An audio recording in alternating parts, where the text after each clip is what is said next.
Ah, bonjour. Du coup, c'est vous que je prends pour le covoiturage pour Trifouiller les Gonesse, ouais, ça? Ouais, c'est nous. Ok. Eh ben, installez-vous. Là, j'étais en Qu'est-ce train qu'on fait? Je mets mon d'écouter. sac derrière? On fait comme ça. Ouais, bah allez-y, ouais, ouais. Ok, merci. Normalement, il y a de la place. Sinon, vous pouvez décaler, hein, n'hésitez pas.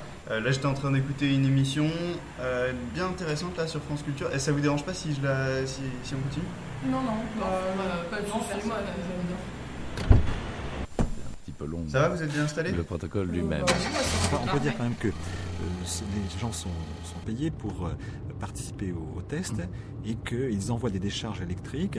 Ils ne savent pas que ces décharges sont fictives et que le cobaye joue la comédie. Et donc on étudie à travers leur obéissance à l'injonction, vous devez continuer, leur degré d'obéissance. Alors évidemment, Oui, c'est ça. pour vous, il s'agit de réfléchir aussi à cette capacité de torturer ou de résister à l'autorité. Et vous liez ce test aussi à un contexte historique. Vous rappelez qu'en 1961, ce test est concomitant avec le procès de Eichmann. Oui, ça c'est très surprenant parce qu'effectivement l'expérience a eu lieu à peu près au moment où avait lieu le procès d'Eichmann. L'expérience de Milgram s'est arrêtée 4 jours avant la pendaison d'Eichmann. Et lui-même fait le rapprochement, alors sinon avec Eichmann, en tout cas avec la thèse de Hannah Arendt sur la banalité du mal. Quand même, je me disais, c'est incroyable comme un scientifique qui a eu en pleine Europe modernisée une dizaine de milliers de camps, enfin je crois que c'est ça, et autant de gens qui se soient soumis et participé à un génocide de cette envergure. Tu vois, justement, en fait, c'est ce qu'ils expliquent dans l'émission. Stanley Milgram, il devait se demander la même chose que toi avant de mettre au point ses expériences. Il a essayé de comprendre comment on peut accepter de faire partie d'une institution en obéissant et en mettant de côté ses valeurs morales et sa conscience. Ouais, non, mais après ce que je comprends pas, c'est que tous ces gens qui ont participé à la torture des autres, comment ils ont fait, en fait, pour faire abstraction de l'humanité de leurs victimes? Enfin, j'arrive pas à imaginer des gens de mon entourage qui soient tant soit peu capables d'infliger une décharge électrique ou juste de provoquer de la douleur. Enfin, faut vraiment être malade. Figure-toi que non. Il y a eu vraiment plein de gens dans cette expérience qui sont au quotidien tout à fait normaux et courtois, et pourtant ils parviennent à perpétrer des horreurs en rejetant leurs responsabilités sur les personnes environnantes qui font partie de l'expérience. Par exemple, moi qui ai lu La soumission à l'autorité de Milgram, il y avait un témoignage d'un gars qui était le sujet de l'expérience qui est décrite dans l'émission et qui semblait humble, déférent, profondément gentil, et pourtant pendant l'expérience, il est resté totalement de marbre face à la souffrance de l'élève. Et il est docile vis-à-vis des ordres de l'expérimentateur et des injonctions qu'on lui donne. Donc il reste courtois avec celui qui il attribue l'autorité. C'est pourquoi on ne peut pas prévoir notre propre attitude dans une telle situation. Ouais, et en fait, c'est ce qu'il dit, Milgram, avec ses expériences. Il illustre en fait le phénomène de la banalité du mal qui a été écrit par Arendt, en quelque sorte. Ouais, mais tout d'abord, c'est la capacité à obéir à l'autorité qui l'intéresse.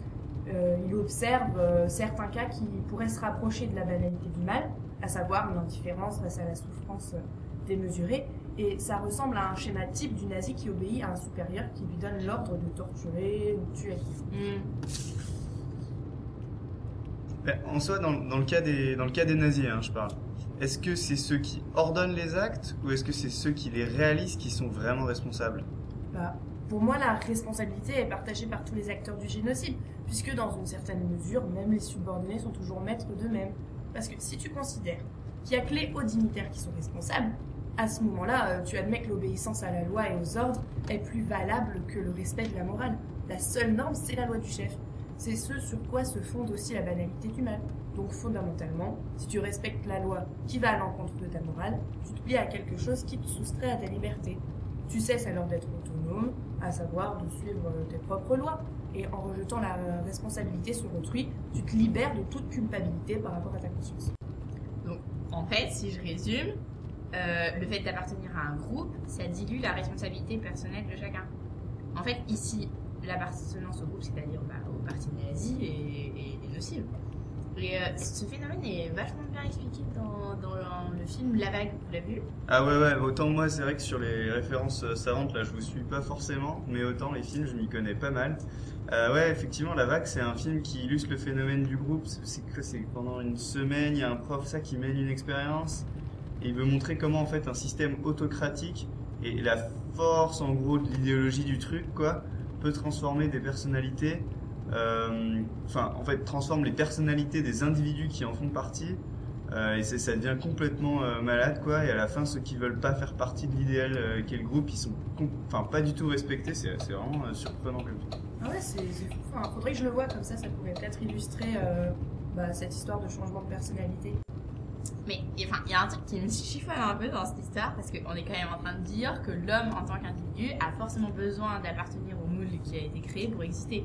Enfin, dans La Vague par exemple, puisque je l'ai vu aussi du coup, et c'est vrai qu'il est vachement bien, je te conseille. Ceux qui portent pas de chemise blanche, parce qu'en fait il y a un groupe, la chemise blanche c'est de l'appartenance au groupe. Ceux qui portent pas de chemise blanche, ils revendiquent tout d'abord leur non-appartenance au groupe, mais lorsqu'ils sont méprisés pour leur choix, leur volonté de s'opposer au système qu'ils déapprouvent est complètement rédutanée en fait. Non mais c'est clair qu'il y a eu un grand nombre de personnes, faut le dire, qui ont mis leur conscience morale de côté. En fait, ils estimaient que leur rôle était tellement mineur dans la grande entreprise nazie, puisqu'elle était d'une telle ampleur qu'en fait leurs actions au sein de cette institution semblaient pas du tout essentielles. Donc en fait, ils étaient juste un des nombreux maillons de la chaîne. Mais à l'inverse, ceux qui se sont rendus compte qu'effectivement ils participaient à ce dessin, ils ont pu rompre cette chaîne en se rebellant, ce qui prouve vraiment qu'ils avaient une conscience morale qui était même encore plus forte et que l'homme, il peut très bien être capable d'indépendance de pensée en fait. Et cette expérience de Milgram s'inscrit totalement dans le tournant des années 60 sur la recherche des coupables et la grande question qui se posait alors. Qui jugeait et comment? Quels sont les responsables? En effet, après l'épuration sauvage qui a eu lieu en France par exemple, où les gens se sont vengés eux-mêmes de ce qu'ils estimaient mal, comme les villages, comme les femmes tondues et tout, il y a eu une grande période d'amnésie où les sujets de la collaboration et de la déportation étaient tabous. Puis il y a eu de nombreux procès visant à incriminer les hauts dignitaires de l'institution nazie qui avaient clairement engagé leurs responsabilités, comme lors du procès d'Auschwitz. Et cependant, même si c'est la preuve d'une recherche de justice face à l'horreur du génocide, la question de l'indépendance de pensée et de l'obéissance n'est pas totalement soulevée, parce que ce sont essentiellement les membres de la direction du système nazi qui ont été condamnés, et on n'arrive toujours pas à déterminer aujourd'hui si les petits exécutants mineurs sont coupables, et pourtant ils sont très nombreux. Ouais, c'est vrai qu'on n'a pas pu remplir les prisons de tous les gens qui ont pu filer des coups de main aux nazis. Mais du coup, est-ce que Milgram il peut être utilisé pour affirmer que les exécutants ont été de simples victimes manipulées par les donneurs d'ordre? Est-ce que pour lui, ça démontre qu'il y a eu manipulation ou adhésion des subalternes? En tout cas, il y a un film sur la lutte contre l'impunité et ça s'appelle Le Labyrinthe du silence. Et en fait, ça rejoint pas mal que tu disais sur les procès, mais par contre, ça concerne vraiment les hauts dignitaires. Et il s'agit d'un jeune juge qui en fait tente de traduire en justice les nazis, et il recueille en fait des témoignages en Allemagne, ça se passe dans les années 60. Et on voit que le pays n'a pas du tout encore affronté son passé, et franchement, ça vaut aussi la peine de voir. Oh, vous en savez des choses, les jeunes, hein.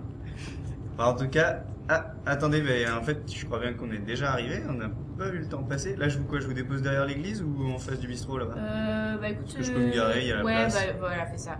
En face du bistrot, ce sera bien. Ouais. Ok.